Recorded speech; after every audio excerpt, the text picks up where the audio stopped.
I thank you for your trust, Jedi. I might not have given mine so freely were our positions reversed. Tell me more about this vision. What makes someone like you bow to me? As I told your council, the Emperor's plan is not to rule the galaxy, but to consume it. I've devoted centuries to stopping him. For a time, I worked with the greatest of your Jedi heroes, Revan and the Jedi Exile. But they did not have the strength to complete their task. That's quite a claim. You will find no proof. I hid my association with them well. Nonetheless, I was their ally in the shadows, helping them oppose my Lord Emperor. Until my vision. Jedi, shining with the Force, lined up to destroy him. All was swept aside. Revan and the Exile were cast at my feet. Then, out of the shadows, one Jedi emerged to cut the Emperor down. That Jedi wore your face. I hadn't even been born yet. I waited 300 years for your birth. When I saw your face on Quesh, in the vision, I bowed to you and took a crown from the Emperor's head. It ended when you held his power in your hands. Your people speaking of the Empire sound like a distorted echo. When I was born, we thought the rest of the galaxy to be mystery and legend. We had been alone for 1,000 years. What was it like? I can't even imagine. We were what you made us. In my youth, Jedi were how you threatened errant children. Obey your masters or the Jedi will obliterate you. For thousands of years, we had total control of 100 star systems. Then the Jedi drove us to the farthest fringe of the galaxy. That was generations ago. Do people really still care? Did your people still care to fear us when we re-emerged? This is hardly worth debating. I gain nothing from understanding how your Republic's fools view the galaxy. I am surprised that once your council finishes its brainwashing, any Jedi has a spine left to oppose the Emperor. Perhaps you are young enough to still cultivate the strength of the Sith. Revan the Exile and I were all Jedi trained, and we all resisted the Emperor.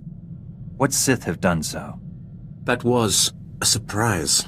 In 3 centuries, I expected to see one test his strength against the Dark Lord. But those strong enough to challenge him are killed young, or co-opted into the Dark Council. Perhaps you are right. Jedi strengths are different, not necessarily lesser. I do not know how more to prepare you to face the Emperor. What has your training been? All I know of Jedi ways is from Revan. Surely they have changed in 300 years. I am prepared. I need nothing more from you. You do not lack for confidence, Jedi. Revan and the Exile were much like you. They truly believed that they could destroy the Dark Lord. I believe them too. Revan and the Jedi Exile are legends. What were they like?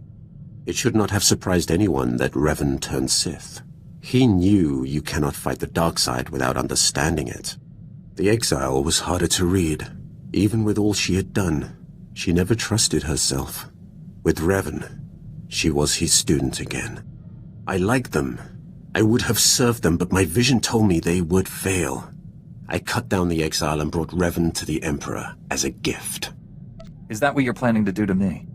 If you are not the one who will stop the Emperor's madness, then I will await the one who will.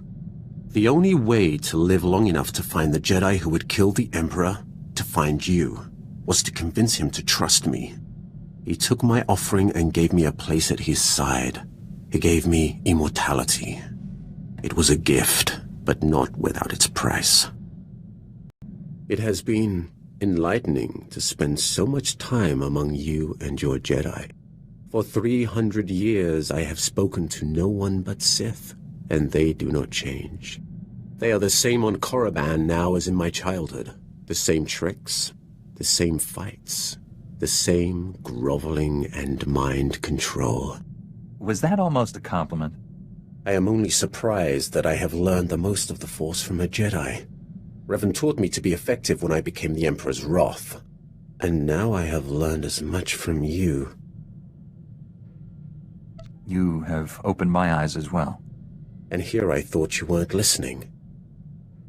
I have sought the Emperor's death for so long, yet I cannot picture the galaxy without him. When I was born, the Emperor was the Empire.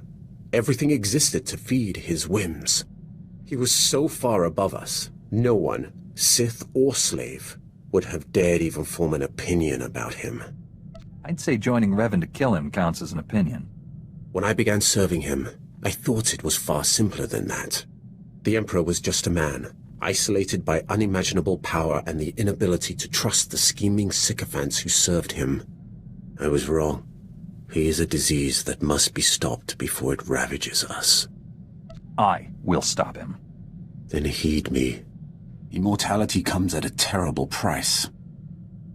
Taste, smell, touch, color, emotion.